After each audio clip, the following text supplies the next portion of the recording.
My name's Paul Iskov. A lot of people know me as Yoda. I was born in Perth but spent most of my time around the Margaret River region and down in Albany. I've been cooking for over 15 years now. The restaurants that I've been working in used small amounts of native ingredients, so your wattle seed, your pepperberry and your lemon myrtle. But I was always curious, why aren't we using more of these ingredients? I knew that I wanted to solely focus on native Australian ingredients, and that's when, I guess, Fervor was born. These ingredients have been used for thousands of years. I think they're underrated. It's only been over the last few years, maybe 10 years, that we've really embraced those ingredients. Australia's extremely multicultural. We have all these incredible cuisines from around the world, yet it's kind of hard to find places that are focusing on the ingredients that are endemic to, Australia in our backyard. Some of the Noongar farmers that we've been working with are growing and diversifying, so it's really encouraging to see some of these ingredients are starting to be grown on a scale that can be used in restaurants.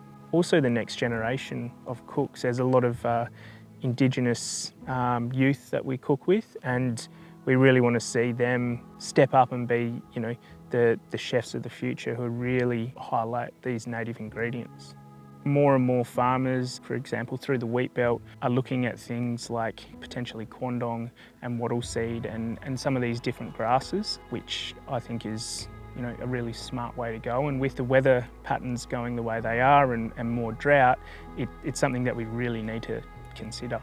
Yeah, I guess with Fervor, I have so many favourite ingredients. Because it's so diverse, we just have so many different ingredients. Up in the Kimberley, we've got the boab and the crocodile and the pearl meat and cabinge, or the kakadu plum.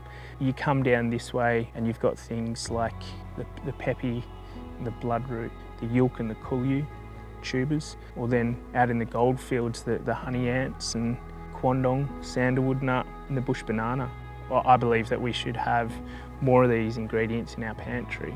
We might not be able to have all the fresh ones, but things like wattle seed, pepperberry, lemon myrtle, saltbush, samphire, you can keep all these ingredients dried, have them in your pantry and just use them in your everyday cooking. That's a great thing about growing your own food.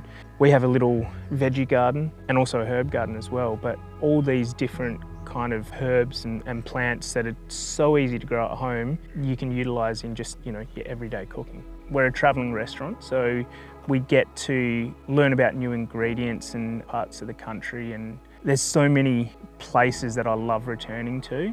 Places like the Kimberley and Pilbara, they just blow people away. It's so diverse throughout Western Australia, so a lot of raw and rugged coast. It's a whole different world, as well as different ingredients and different languages and cultures as well. A really important thing for us at Fervor is spending time on country at each location we go to. So we get to learn about the ingredients, but meet new people and about the stories as well. Learn about, the culture, because once again, that comes back to looking after country. Since having a kid, my perspective has totally changed. I want him to be able to experience what we get to experience, which means, taking my little boy on cultural tours or with us to dinners, or even just outside to learn about nature and the importance of looking after it, and spending a lot of time with George and other traditional owners. That's a message that we hear over and over again. Look after country and country will look after you.